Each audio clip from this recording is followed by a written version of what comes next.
इस समय मैं घंटाघर के पास मौजूद हूं और आपने पहले लाइव में भी देखा जिसमें पारुल दुबे जी ने आपको दिखाया कि किस तरह से जो पीएचई के वर्कर्स हैं जो अभी भी जो है जो डेली विजर है परमानेंट नहीं हुए हैं, किस तरह से उन्होंने जो है एक जुलूस जो है डिस्ट्रिक्ट डोडा के अंदर जो है वो निकाला, जिसके चलते जो है कहीं ना कहीं ये बात सही भी है कि हमेशा सरकारें जो है दिन ब दिन जो है सिर्फ भाषण देती है और लोगों को ये उम्मीदें देती है कि हम जो है आपको परमानेंट जो है वो करेंगे, लेकिन अभी तक भी उनको परमानेंट नहीं किया गया। सर क्या नाम हुआ आपका?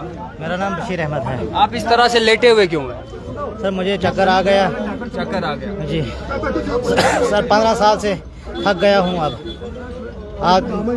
अभी सुबह ही मुझे घर से हम यहाँ पर प्रोटेस्ट के लिए आए थे, तो मुझे अभी कोई 1 घंटे पहले मुझे घर से फ़ोन किया कि स्कूल वालों ने वहाँ से चिट्ठी भेजी कि बच्चों की फ़ीस अदा करो। मुझे एक बच्चे की फ़ीस अगस्त 2021 से बकाया है, एक दूसरे की जनवरी 2022 से। आप खुद ही बोलो कहाँ से लाऊँ मैं इतनी, और मुझे 2500 रुपये बिल, बिजली का बिल भी देने के लिए, लेकिन सरकार हमारी कुछ नहीं करती है। दफ़ा 370 तोड़ने के लिए तो इन्होंने एक रात लगाई, लेकिन 60,000 टेलीविजन का मसला ये पूरा हल नहीं कर सकती। ये तो एक छोटा सा मसला है। कितना टाइम हो गया आपको पीएचई में नौकरी करते हुए? मैं 15-16 साल। 16 साल हो गए। 16 साल से डेली विजरी ही चल रही है। और इस बात का भी बहुत अफसोस हुआ कि हमारे डिस्ट्रिक्ट प्रेसिडेंट स्वामीराज जी ने अभी बोला कि हमने 75 रुपये बढ़ा दिए। 5 साल के बाद 750 पहले थे, 5 साल के बाद 75 रुपये बढ़ाए। मतलब ये शर्म की बात है। हालांकि 3 साल के बाद ये खुद ब खुद बढ़ती है, लेकिन इन्होंने बहुत ज़्यादा हद कर दी 5 साल। और आज इस वक्त उन्होंने तकरीर में बोला हमने 75 रुपये आपको बढ़ा दी। हमारे देश के इतने सच्चे नेता है, इतने अच्छे ऐलान करते हैं, उनका कोई फायदा नहीं मिला अभी तक तो कुछ नहीं मिला। देशभक्त लोगों से भी नहीं, किसी ने पता नहीं। अभी तो कोई देशभक्त अपने आप को तो देशभक्त बोलते हैं, तो पता नहीं देशभक्त हैं कि देश को बर्बाद करने वाले हैं, ये नहीं पता। क्यों हमने अक्सर देखा जितने भी डेली वेजर है सबकी जो जिंदगियां हैं, जो परिवार है, बहुत खस्ता हालत में चल रहा है। और आपको क्या लगता है कि जिस तरह से आप यहाँ पर प्रोटेस्ट कर रहे हैं, आपने आज पहला प्रोटेस्ट नहीं, बहुत सारे प्रोटेस्ट जो किए हैं, और इस तरह प्रोटेस्ट करने से, नारेबाजी करने से आपका मसला हल होगा? मुझे उम्मीद तो करते हैं बीजेपी सरकार से कि एक बार तो आ गए थे कुलशन में, अगर इनको फिर आना है तो मुझे लगता है कि करेंगे, काम करना पड़ेगा। नहीं तो इसी तरह वो क्या बोलते हैं अभी एनसी और बीजेपी और एनसी और कांग्रेस और पीडीपी की तरह कटोरे लेकर तो फिर आना पड़ेगा इनको। तो आपको क्या लगता है, आपको किससे उम्मीद है? भाजपा से उम्मीद है या बाकी कोई और पार्टी? नहीं, भाजपा से हमें जब भाजपा और पीडीपी की सरकार बनी थी, हमें बहुत ज़्यादा 100% कि ये पहली बार, क्योंकि ये कटोरा लेकर पहले आते थे, 5 सीटें इनकी कुल होती थी, 5 से 25 हो गई। हमने सोचा ये हमारे लिए कुछ करेंगे, ये एक बार तो आ गए, लेकिन मुझे नहीं लग रहा है अभी तक। उम्मीद तो करनी है उन्हीं से, क्योंकि अगर एक बार आ गई है तो मुझे लगता है कि अगर ये करेंगे कुछ इलेक्शन से पहले तो फिर कुछ नहीं। आप क्या कहना चाहेंगे? क्या नाम हुआ आपका? हम भी यही बोलना चाहते हैं कि इलेक्शन से पहले अगर होता है तो होता है, नहीं तो उसके बाद नहीं होगा। इलेक्शन के लिए बहुत सारे एजेंडे जो है भाजपा ने बचा के रखे, चाहे हम वीडीसी की बात करें, डेली विजर्स की बात करें, या और भी बहुत सारे ऑल इंडिया कोटास की बात करें, मेडिकल स्टूडेंट्स की बात करें, जेकेपीएसआई की बात करें, हर एक का मसला जो है वो दबा ही हुआ है। लेकिन आपको क्यों लगता है कि आपको लेकर जो है वो काम करेंगे?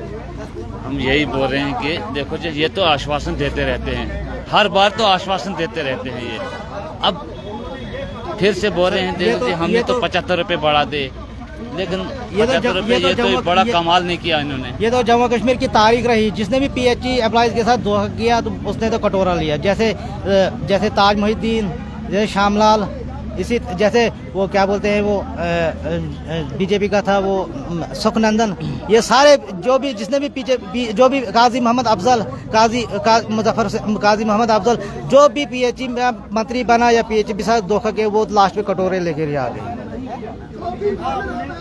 अच्छा, लोग भी बड़ी कंप्लेंट करते हैं कि ये पीएचई वाले सही ढंग से काम नहीं करते, हमें पानी नहीं मिलता, ये नहीं मिलता। तो क्या हम ये समझें कि आपको सरकार पक्का नहीं कर रही, इसलिए आप लोगों के साथ बेरुखी करते हैं? आप मुझे कहें कि आप इतने साल, अगर 25 साल से लोगों को पानी मिल रहा है, पानी के बगैर मर गए क्या? अभी जिंदा ही है ना। अभी पानी हम दे रहे हैं, सब कुछ हम कर रहे हैं, तो तभी हम काम करते थे, काम कर रहे हैं, तभी जाकर हमें जो कुछ गवर्नमेंट दे रही थी। आप मुझे कहें कि रविंद्र राणा जी बोल रहे हैं कि भाई जी अभी मेरे पास पावर नहीं है, जब मैं सीएम आऊंगा तब बनाऊंगा, तब मैं इनका काम करूंगा। लेकिन आप मुझे बोलें जब NYC का मसला था, रेबड़ा खेल का मसला था, रेबड़ा खेल के मसले में जब उनको कह रहे हैं कि NYC का हमने किया, सबका हमने किया, बोलते हैं हमारी सरकार ने, जब उनके हाथ में उनका ही LG है, उनके इशारों पे चलते हैं, जैसे वो कहेंगे वैसे करते हैं। तो आप मुझे बोलें कि जब उनका काम वो करते हैं तो फिर हमारा काम क्यों नहीं कर जी? तो आपका मैं धन्यवाद कहता हूं कि आप हमारी बात उनके पास पहुंचाए। उनके पास पावर है, उनके LG है, उनका प्रधानमंत्री है, उनकी बात चलती है। अगर इलेक्शन से पहले वो कर सकते हैं, उनके पास पावर है, वो बातचीत कर सकते हैं। उनके आगे का चांसेस मैं कहता हूं उनके गुड लक उनके लिए है कि आगे अगर वो ऐसा काम कर 3 साल के बाद 5 साल उसमें भी लगाए। इलेक्शन तक आपका मसला हल नहीं हुआ तो फिर किसको वोट देंगे आप? हम यही बोलते हैं कि हम वोट देखो बीजेपी सरकार, हमारा मतलब है कि बीजेपी सरकार को हम वोट देंगे। अगर वो नहीं करते फिर दूसरी पार्टी हमने ढूंढी, जैसे हमने NCO सरकार को और कांग्रेस सरकार को हमने निकाला, उसके बाद हमने बीजेपी सरकार पकड़ी थी, तो इसके बाद दूसरी जो सरकार आएगी हम देख लेंगे, उसको वोट दे देंगे। हम आजाद काम पे वोट देंगे, लेकिन काम पे वोट देंगे जो काम करेगा, जो काम नहीं करेगा उसको वोट नहीं मिलेगा। बहुत बहुत शुक्रिया। तो आप देख रहे हैं कि किस तरह से लोगों के अंदर कहीं ना कहीं ये बात सही भी है, ये अगर जिस दिन से ऐसा होना शुरू हो जाएगा कि काम के नाम पर लोगों को वोट दिए जाएंगे, काम के नाम पर जो है मंत्रियों को वोट दिए जाएंगे, तो लोगों के काम जो है बनेंगे। चलिए हमारे साथ इरशाद साहब जो है वो जुड़े हुए, इनसे पूछने की कोशिश करें। सर मुझे ये बताएं कि बहुत धरना प्रदर्शन जो है हमारे जम्मू कश्मीर UT में हो रहे हैं, जिस भी आप डिपार्टमेंट की बात करें वो सड़कों पर है, तो आप भी जो है आज सड़कों पर उतरे हैं, तो आपको क्या लगता है कि इस तरह से उतरने से आपका कुछ काम होगा, आपकी जो मुश्किलें वो हल होंगी? देखिए, सबसे पहले आपके चैनल का और आपका शुक्रिया। उम्मीद पे ही दुनिया कायम है। उम्मीद तो हमें बहुत ज़्यादा थी बीजेपी सरकार पे। जब बीजेपी वाले आए थे, इन्होंने अपने मैनिफेस्टो में हमारा बाज़ाब्ता लिखा था कि जितने यहाँ 61,000 डेली वेजर हैं, हम जो ही सत्ता में आएंगे पहली कैबिनेट मीटिंग में हम इनको रेगुलर करेंगे।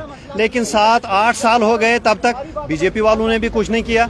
अब इनका LG आया यहाँ पे, जिनका प्रधानमंत्री हो, जिनका प्रेसिडेंट हो, जिनका LG यहाँ, जिनकी LG सरकार हो, जो स्टेट इस वक्त UT को चला रहे हैं, अगर ये इस वक्त नहीं कर रहे हैं हमारा काम, तो हम क्या उम्मीद रखेंगे कि इनका कल को वजीर आला आएगा? और UT का वजीर आला जो है वो एक SHO की ट्रांसफ़र नहीं कर सकता है।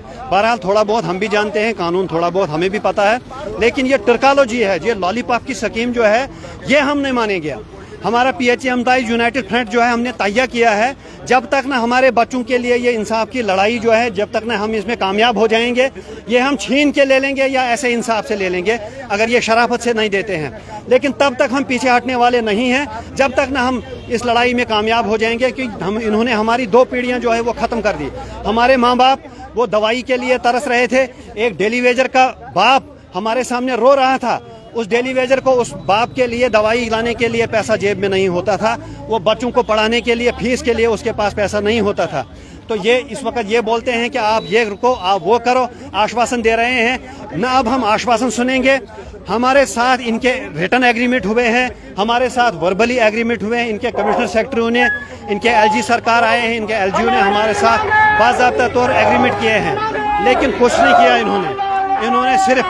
इन्होंने सिर्फ आश्वासन किए, इन्होंने सिर्फ झूठ बोला हमारे साथ। अगर ये सच बोलेंगे, ये रेगुलराइजेशन शुरू करेंगे, मिनिमम वेजेस एक्ट शुरू करेंगे, तो हम भी इसमें नरमी लाएंगे, वरना हमारी एजिटेशन जो है ये बढ़ती रहेगी।